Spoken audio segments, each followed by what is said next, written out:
Qu'est-ce qu'on peut prendre comme mélange? Un spritz watermelon. Corona, guava and lime. C'est quoi ces trucs? On va goûter une Corona spéciale. Bon là on a récupéré 2-3 petits ingrédients pour le projet.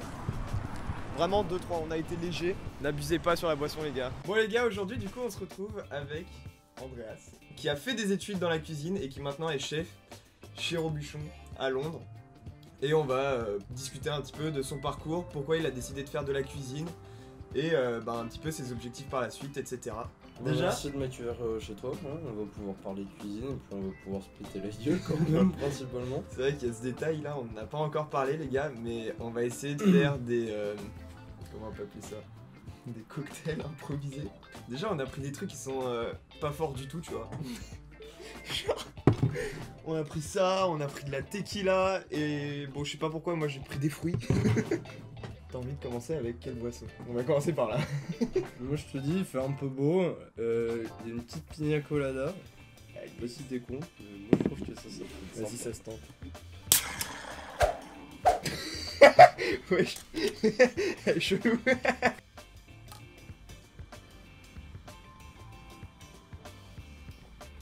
Ça passe hein? C'est pas mal. Comment t'as décidé de devenir chef? À quel moment tu t'es dit que c'est ce que tu voulais faire? J'étais petit, plutôt que d'aller faire des foot les mercredis après-midi, moi je préférais être chez ma grand-mère à cuisiner avec elle. J'adorais genre préparer les gros repas de Noël et tout.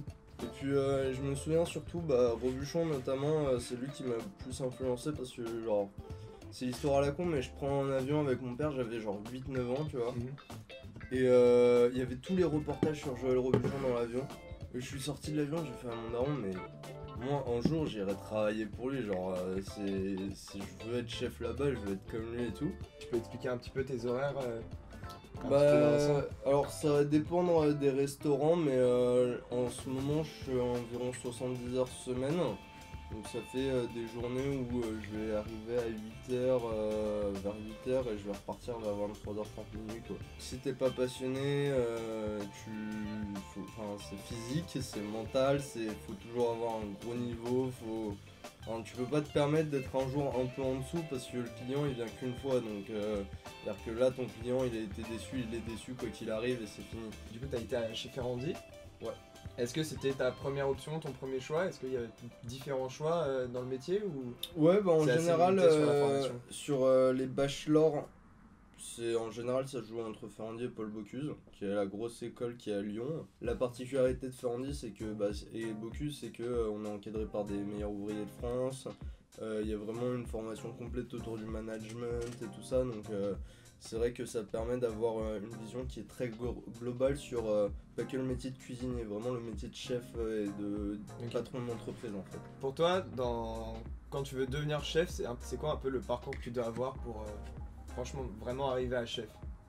Je pense déjà faut que t'en chies. Ouais. Ça c'est quand même une assez grosse évidence dans le milieu. Pour moi ça va beaucoup marcher au réseau. Si tu fais tes performants dans une entreprise, les gens en général dans ce milieu-là vont souvent essayer de te tirer vers le haut. Quand tu vas aller ailleurs, le bouche-oreille va faire ah attends j'ai un super chef de partie, j'ai un super machin. T'en entends parler et tu reçois des coups de fil machin et en fait la façon dont on est perçu par les autres finalement est hyper importante dans le milieu. À un moment donné tu vas faire un sacrifice et après genre tu vas avoir la récompense 2 ans après, mais au final genre tu vas gagner énormément et tu vas grandir hyper vite. Les gens veulent plus travailler en cuisine parce que forcément tu fais des horaires de taré et que les gens ont découvert en fait avec le Covid une nouvelle façon de travailler. Et du coup ils ont dû s'obliger à trouver peut-être d'autres moyens de gagner leur vie et tout. Les bons staffs c'est les mecs passionnés sauf que c'est un peu les seuls qui restent. Du coup genre c'est vrai que ça crée un déséquilibre maintenant. Là pour l'instant du coup tu nous as dit tu travailles chez Robuchon à Londres. Quel est ton rôle là-bas? Moi je suis chef de partie là-bas. Donc je gère une section, donc théoriquement je suis censé avoir des commis et des demi-chefs de partie. Mais manque de staff oblige, du coup je suis tout seul dans ma section. Donc moi pour l'instant je m'occupe des garnitures et genre des entrées chaudes, des trucs comme ça. Et du coup quand tu commences chez Ferrandi, c'est quoi au début de ton apprentissage, qu'est-ce qu'ils t'apprennent? Forcément, le truc le plus basique qu'on va t'apprendre, ça va être genre les légumes. Donc on va t'apprendre comment éplucher vraiment un légume, genre bien l'éplucher. Enfin, c'est des trucs à la con, mais tu vois, t'es chez toi, t'épluches ta carotte normalement. Ah, je me 40 ans. Oui, non, mais tu vois, t'épluches ta carotte, t'es comme ça, machin. Et à Ferrandi, on va t'expliquer qu'une carotte, d'abord t'enlèves les deux extrémités, tu la prends genre comme ça, tu fais des trucs comme ça. Ça va être le début. Ensuite, tu vas monter, tu vas commencer à prendre les genre découpages de viande. Genre comment lever genre vider une volaille, lever tu vois, les suprêmes d'un poulet, enfin tout. C'est quoi le lever vite fait? Hein? Lever c'est quoi? Lever. Enfin un levage. Genre tu lèves. En gros c'est quand t'as un poulet cru. Ouais. Et tu vas venir décoller toute la chair avec ton couteau ok. et le découper à cru en fait. En bachelor, la première année c'est quasiment que du technique. Deuxième année c'est 50% technique, 50% management, comptabilité, tout ça. Et dernière année ça va être beaucoup plus du management, de la comptabilité et tout, parce qu'on va te demander de créer un business plan pour ouvrir ton entreprise. Donc tu as une partie beaucoup plus puissante sur la partie économique, managementale. Et genre un 30% de cuisine. C'est spécial, mais après c'est une expérience qui est hyper enrichissante. Tu dois faire les commandes, gérer 28 personnes, comment les gérer dans une cuisine, qui est off quand, tout ça. Et pour toi, du coup, jusqu'à présent, est-ce que t'as l'impression d'avoir plus appris en étant à Ferrandi ou sur le terrain? Puisque là, ça fait quoi? Ça fait quelques mois que t'as fini d'étudier chez Ferrandi, mais en parallèle, tu bossais déjà. Après, on faisait des gros stages assez longs, entre 6 et 8 mois à chaque fois, donc tu sais, c'est très saccadé en fait. On te dit que t'es à l'école, sauf qu'en vrai, tu taffes comme si tu taffais vraiment. Et du coup, je saurais pas te dire. Forcément, l'entreprise, t'as plus d'autonomie, et puis c'est plus freestyle, on va dire, qu'à l'école. Même si à l'école, ça peut être très freestyle, mais l'école, tu restes quand même dans un cadre scolaire. Alors qu'en entreprise, tu peux prendre une place plus importante. Ça aussi, ça va être sucré, non? Sûrement. White wine, spritzed with sparkling soda water and natural watermelon and mint flavor. Fuck. Fuck, contains sulfate. C'est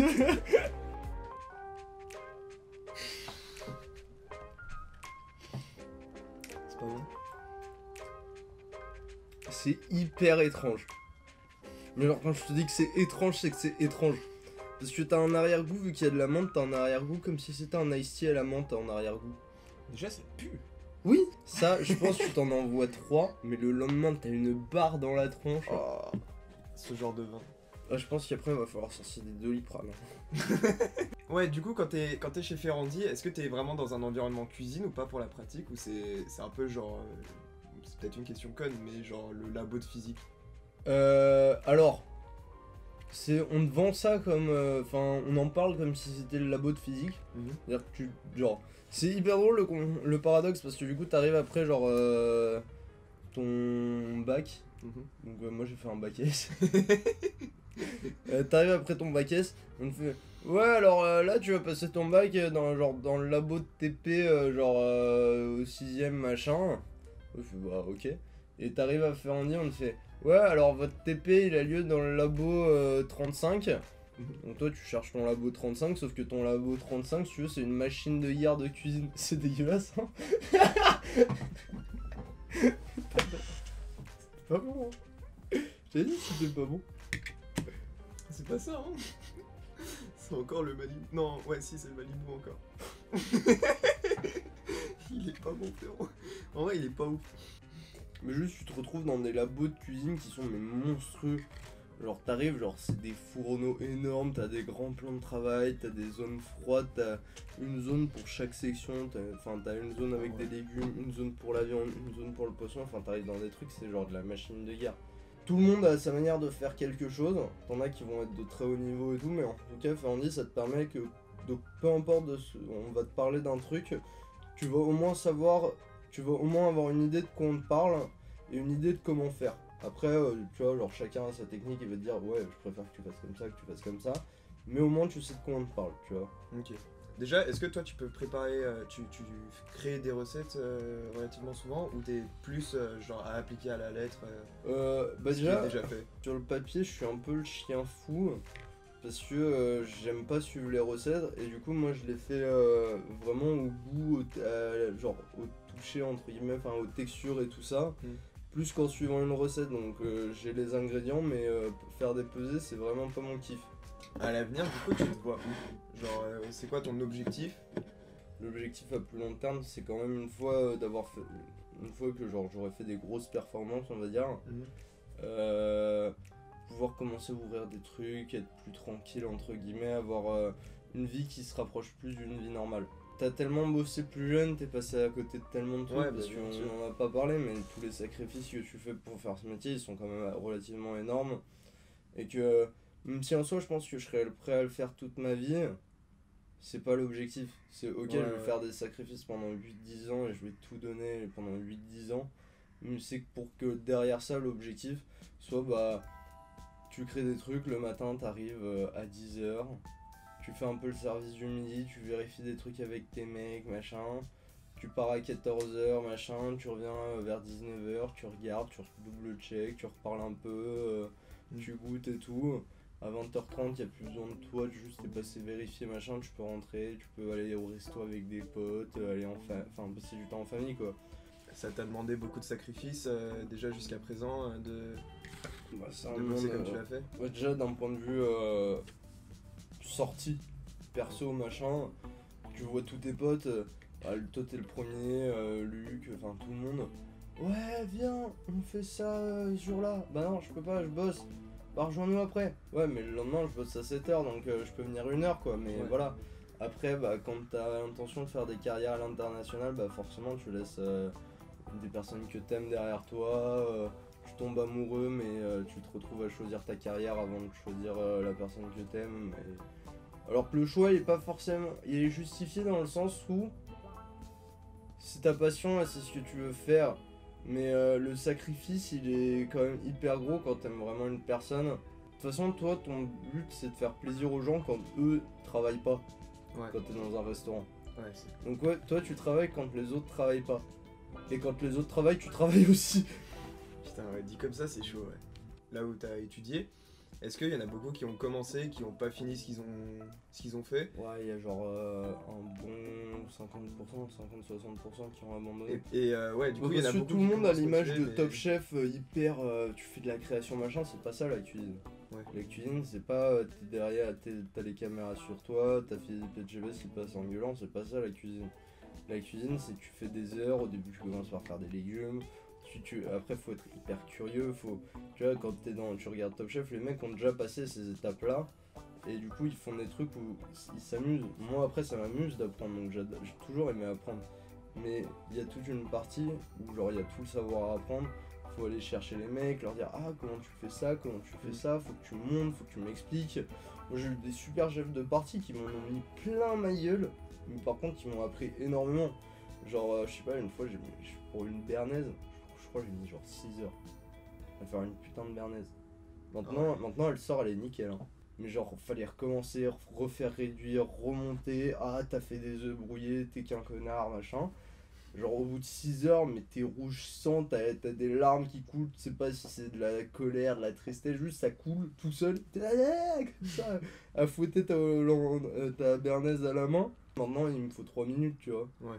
T'as l'impression que les gens qui sortent de chez Ferrandi, ils sont plus mûrs que des gens qui sortent de l'université classique ou pas? Dans le sens où vous avez...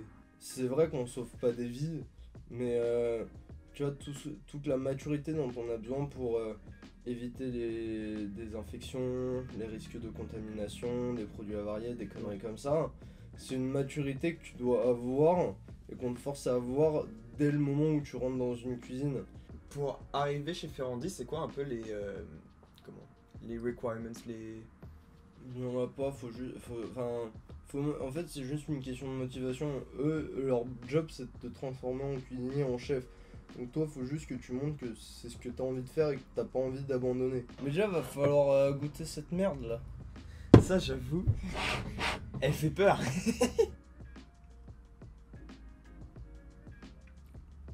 Ah! Ah ouais? Oh, c'est. On dirait un sirop, mais avec des bulles. Oh putain, ça a le goût des schtroumpfs.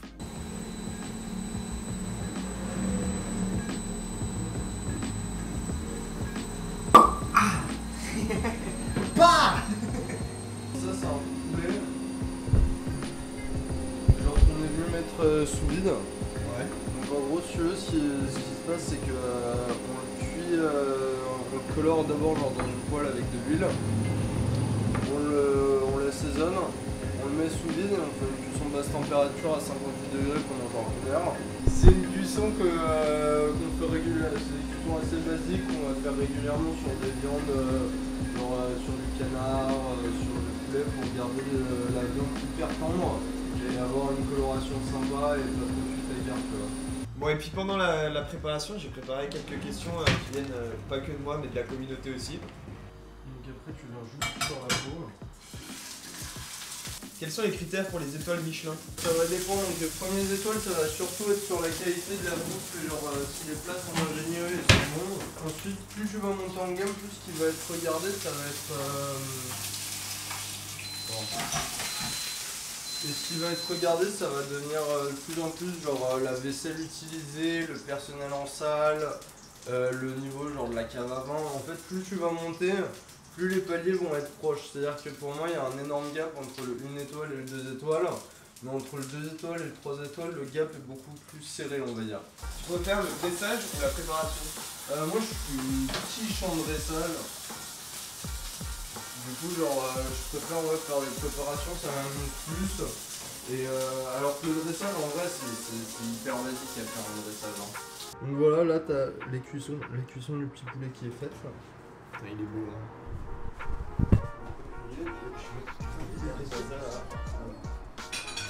Est-ce qu'il y a des aliments ou des odeurs que tu n'aimes pas? Et est-ce que ça rend leur préparation difficile? Alors moi j'ai de la chance pas trop. En fait ça va être compliqué pour les assaisonnements, mais vu que le goût c'est 80% c'est l'odorat en fait, que ce qu'on appelle le goût c'est à 80% de ton odorat. Donc à part pour l'assaisonnement, au nez tu vas savoir ce que tu fais et les dosages que tu as, et avec l'apprentissage, la technique, une fois que tu le sais, tu peux le gérer, tu vois.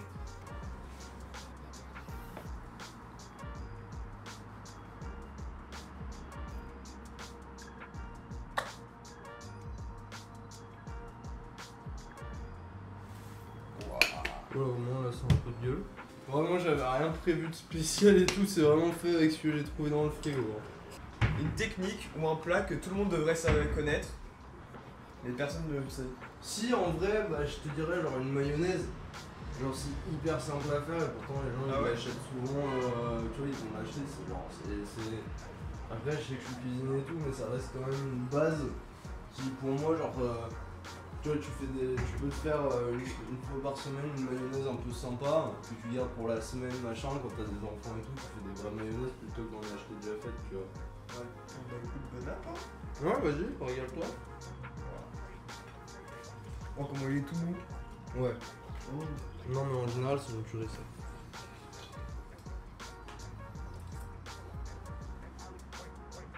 Je vais le faire chez moi mec. Et c'est difficile de s'adapter aux produits saisonniers ou pas? Non parce que l'avantage c'est que vu que la nature est bien foutue, des produits de saison marchent avec des produits de saison. Que l'association des saisons marche tout le temps bien ensemble, tu vois, genre c'est con mais tu vas prendre je sais pas genre tomate basilic, c'est la même saison et on sait tous que ça marche très très bien, tu vois. Donc tu vois ça c'est un des principes de la cuisine, c'est que les saisons sont quand même bien branlées. Et pareil pour les accords c'est les couleurs aussi qui priment énormément, c'est que les couleurs sont des gros points de repère pour faire des accords. Du coup les examens un peu de fin d'année chez Ferrandi c'est par rapport à vraiment ta technique ça qui démontre. Ça dépend, la première année ça va être surtout techniquement et ensuite les années d'après ça va être sur tes capacités à faire de la gestion, du management et tout. Ok. Est-ce que tu préfères cuisiner? Je sais pas, j'aime bien les viandes, j'aime bien faire les préparations de poissons, c'est hyper intéressant à chaque fois. C'est quoi la hiérarchie en cuisine? T'as des brigades où du coup il y a 4 sections. Par section tu peux te retrouver avec genre 12 mecs. Donc tu vas commencer avec, on va commencer avec le garde-manger. Donc là qui est une section, normalement t'as les sections chaudes et t'as vraiment le garde-manger qui est sur un autre qui est pas du tout autour des fourneaux et tout ça autour du chaud, qui va souvent être un peu déplacé par rapport au reste. Donc là ils peuvent être pareil jusqu'à une douzaine, une quinzaine. T'as le stagiaire ou l'apprenti, c'est le plus bas. Ensuite tu vas monter, tu vas avoir commis 1, commis 2. Donc c'est commis 1, c'est le commis de base machin. Commis 2 c'est celui du dessus. Ensuite tu vas arriver sur demi-chef de partie. Ensuite chef de partie, mais à chaque fois tu peux en avoir plusieurs. Donc ensuite tu arrives au chef de partie. Donc ça, donc, cette organisation tu le retrouves dans chaque partie. Et souvent quand tu vas travailler au chaud, tu vas avoir poisson de viande. Et à côté d'eux tu vas avoir entremets. Soit tu vas avoir un entremets qui va gérer et viande et poisson pour les garnitures. Soit tu vas avoir vraiment un poste entremets que pour le poisson et un poste entremets que pour la viande. Après chef de partie, tu as chef de partie tournant. Donc là ça va être une section qui peut dans certaines brigades, ça peut être une vraie section genre de 5 mecs qui vont être les tournants, donc commis tournant, tournant et tout. Et eux en fait sont là pour remplacer dans les différentes sections des mecs qui vont être genre en vacances, en jour off et tout ça. Eux ils sont là, genre c'est un peu des extras, tu vois, ils viennent filer un coup de main où il y a besoin. Et mais c'est eux qui sont le plus élevés techniquement en fait sur leur grade, parce que du coup eux sont capables de récupérer n'importe quelle position. Ils sont polyvalents. Comme ça. Et ensuite tu vas arriver sous-chef junior, sous-chef et chef. Voilà l'envers du décor. Tanche, je monte sur la table. Comme un cartable. Voilà tout ça.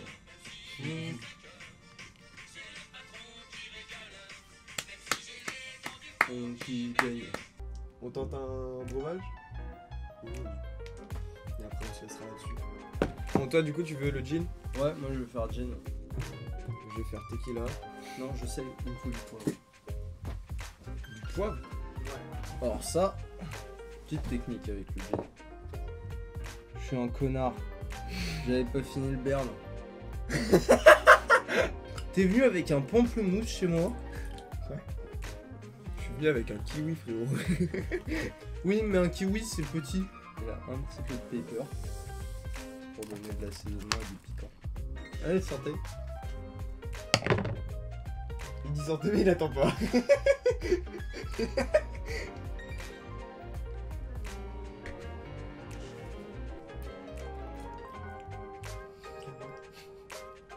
Moi c'est la merde.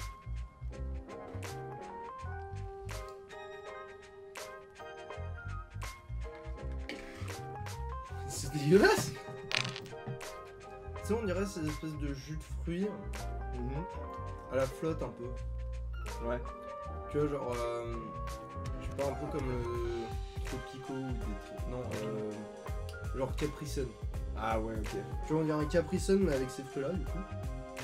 Et un peu pétillant. Mais on a pas c'est pas une bière. Ok. Et genre c'est une boisson, ok tu l'as pas acheté mais elle est là en soirée, t'es content ou pas? Moi non. Toi oui. Yes. Non mais. Bon bah je pense qu'on va se laisser là-dessus. Ah ouais, pousser le del jusqu'au bout. Ça te va super bien avec le short, le jogos. Ça te va à ravir ma chérie. Là je me sens le plus dans mon élément. Bon en tout cas merci pour tout. Bah ouais, avec plaisir. C'était trop bien, mec. Veux. On l'a raté. Merci